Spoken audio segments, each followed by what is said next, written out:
50% of people's retirement comes from the house they bought 30 years ago, Right. leading up to retirement. Right. Welcome to Loans Elevated, the podcast that brings you the latest industry news, expert interviews, and insightful discussions that will help you stay ahead in this dynamic market. I'm your host, Broch Lassig, and I've spent years in the trenches of the mortgage industry, helping individuals and businesses navigate the complex landscape of real estate financing. I'm your co-host, TJ Heidenreich, and together we'll cover a wide range of topics, from business strategies that skyrocket your success to mindset and motivation that fuel your growth. It's Zillow. Zillow. Oh, yeah. I'm the Zillow. lead, bud, because I have no idea where we're going with Cool. this. I like it. All right. We're back from our Hello. break. Much needed. And because it actually feels like it's been forever. We're going to have to get the rust off this podcast. Yeah, I know, for real. But I haven't sat in this chair in like a month. wipe the dust off. Season 3, here we are. But we do film a lot of Wow. episodes now. Mm-hmm. It's feeling like Quite quick. yeah, I know. It's kind of crazy. But new year, same stuff. Rates are still I was high. going to say, and I think when we started, we said rates were going to come down, and here we are. Yep. Super fun. But honestly, there's still mega opportunity out there. Oh, I'm yeah. still seeing a lot of seller concessions. If clients are ready to buy and we've got a good plan, there's not a better time to buy. Yeah, I mean, we may sound like broken records, but it's because it still is true. Mm-hmm. I think I would say our stats on contracts with either price reductions or seller credits or both, Mm-hmm. it's got to be like 97% of contracts we get. Yeah, it's true. Well, and it's like also, I feel like the biggest pain point that people have right now is rates. Mm-hmm.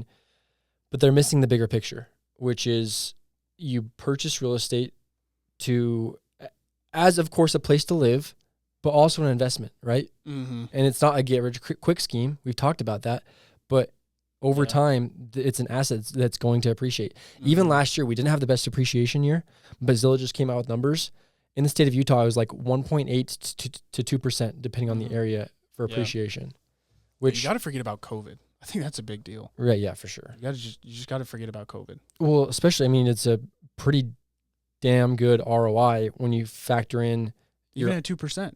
yeah, you're investing maybe 3, 5, 10% on a down payment, sometimes 20% or more.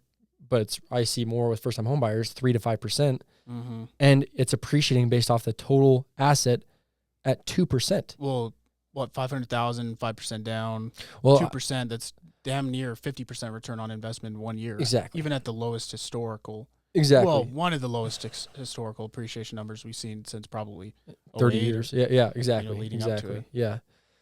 So I did some quick math.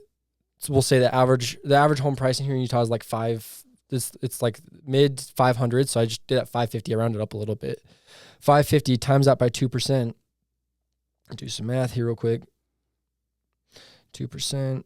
That's $11,000 Mm-hmm. per year that you're missing out on this last year that you missed out on if you did not buy, which sounds like not a lot of money, but a lot of money at the same time. But when you put it into month over month terms, divide that by 12, that's $900 a month that you're missing out on by not buying, or at least looking into it. Yeah. Right? I mean, it's hard to save, no matter what your income level looks like it's hard to save $1,000 a month.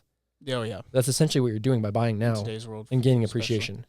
Yeah, That's- and that's not even touching the tax advantages, too. Tax advantages, amortization by paying down the balance. Mm-hmm.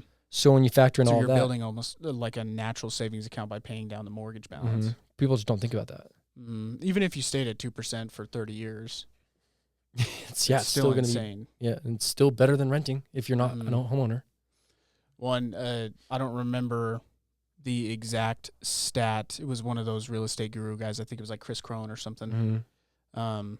He had mentioned that I think it's like over 50% of people's retirement comes from the house they bought 30 years ago, Right, leading up to retirement.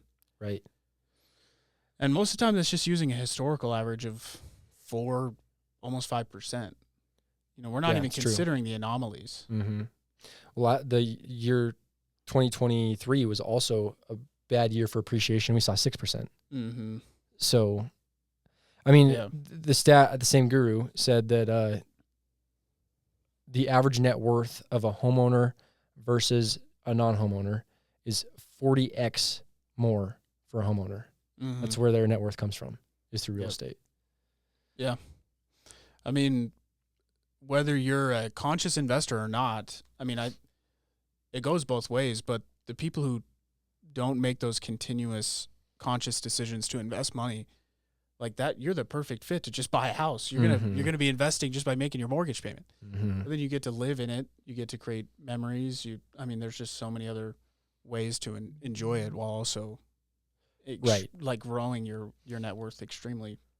No, for quick. sure. And I don't think homeownership is for everyone, right? Yeah. If you know that you're going to be moving the next couple of years, like it's like you're going, unless you want to keep and maintain the property as an investment property. Mm-hmm. But if you're not sure of where you're going to be, if it's not stable, no, don't buy. Because, for example, the past couple of years, or not this last year, if you buy and it only appreciated by 2%, and you go to sell, and let's say that it costs you 4 to 6%, you're going to lose money. You're losing money. Yep. Mm-hmm.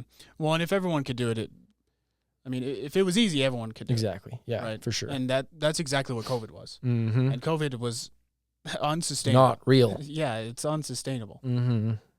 One, it's led to a lot of cracks in the economy that we haven't even uncovered yet, with the debt with all the debt crisis that we're in. Yeah.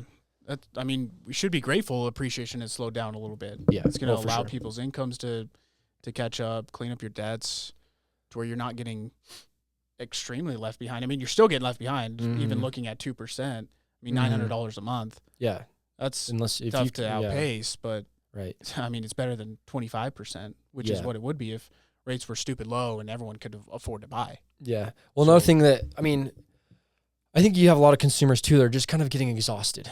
Like they've been sitting on the sidelines for so long. They keep hearing people say, eventually rates will come down. There's going to be time to strike. What do you say to those people, or what can they look forward to? Is there something that you're looking for in the market for rates to come down? Inflation data or job market data. Yeah. I mean, more so I would say the job market. Mm-hmm. I would say if we get, I think that the Fed has mentioned a specific target, 4.4% in the unemployment rate or higher. Yeah. They're going to start being a lot more concerned about the economy, cutting Fed rates. Mm-hmm. That's just going to be extremely positive news for mortgage rates. So those are the two things that we're really keeping our eyes on. Yeah. Mainly the job market, though. I agree. And I don't lean one way or the other in terms of politics or anything, but I've heard from many different sources that with the new people coming into office, we may see different jobs numbers, that those can be controlled a little bit that way. I don't know how much truth there is to that. Yeah. But only time will tell, right? To see if the last 6 months leading up to the election and even the last 2 months, after results leading to the inauguration, I mean, there's been political motivated decisions and data all the time. You can look back to multiple points in history. There's corruption, for sure. And it doesn't matter what side you're on. That's always going to be the case. So, maybe now that the term is shifting. Yeah, I think it's one of those wild cards just to keep an eye on, right? Like if now we start seeing jobs numbers now coming down and being pulled back, maybe these were closer to the real numbers that we were seeing, and now it's not politically fueled because there's not a campaign going on. Well, and we already know that that's the case too, because almost every job report last year got revised lower. Every time. Well, there was that huge revision where it was overstated by 30%. Yeah, which is a huge overstatement. We know it's there, but by the time it makes it to the public, it's already fizzled out, or there's a new headline. It doesn't even matter. It's not a headline, so it doesn't impact the markets like it should. Yeah, I think that's one thing to remember as a consumer or an agent. If you're out there just watching the market casually, the market reacts to headlines, reacts based off headlines. So we need to keep an eye on jobs numbers. If numbers are coming down, we could see rates follow suit. Yeah, for sure, and just other negative news in general. GDP will play a role. Yeah. We just got retail sales. And also, I mean, in terms of house prices, natural disasters. Yeah. These fires in California. Yeah. It's interesting. I think a lot can cause lower mortgage rates. I've heard so many mixed opinions on these fires and what that's going to do for home prices. Which is, I think it's crazy that people are even talking about home prices this quick after. But the fires are like 6% contained right now, and people aren't even they're already talking world we about live in. what to do with the houses. It's like, okay, let's get the fires under control. Then we can worry about the real estate. But anyways, I've heard people that are saying, oh my gosh, house prices are going to be coming down like crazy in California. But then I've got people that are like, no. Now you've got the people that have a ton of money that their houses are burnt down. There's not a lot of inventory in California. They're going to scoop up the inventory that is there and jack up house prices even more. Yeah. Well, and I think you and I had this conversation. What was it, 2 days ago? Yeah. I just think we have too much access to information nowadays. We're in the age of information. And like, even if we started to see a decline in real estate, you're going to see that pent-up demand that's been created the last 10 years quickly jump on these opportunities. It's going to be faster than we've seen in history because of the, I guess, the wide access to information and opportunities. For sure. I mean, everyone's going to be talking about the buying opportunity in California. Yeah. That's what I was referencing towards. Yep, exactly. I mean, you buy the land, you negotiate the deal with the owner, knowing that they're in a position of, I mean, calamity, really. Yeah. Get a better deal, throw a structure on it, you're going to triple your money. Yeah, minimum. Yeah. Yeah. So it'd be interesting to see which way this, I mean, I think it'll be an interesting year regardless. But, I mean, the one thing you count on, we're going to be watching like crazy. And I don't think anything good comes from just sitting and waiting. I think get on top of it, come up with a plan of what you want to do with your real estate goals. We're here to help you along the way. So yeah, investors lose money all the time, but they do it consistently. They make more on the average. Exactly. Only because they're consistently doing it. For sure. So if there's any topic you want us to cover this year, let us know. We're here for you, and we'll catch you on the next one. Thank you for tuning in.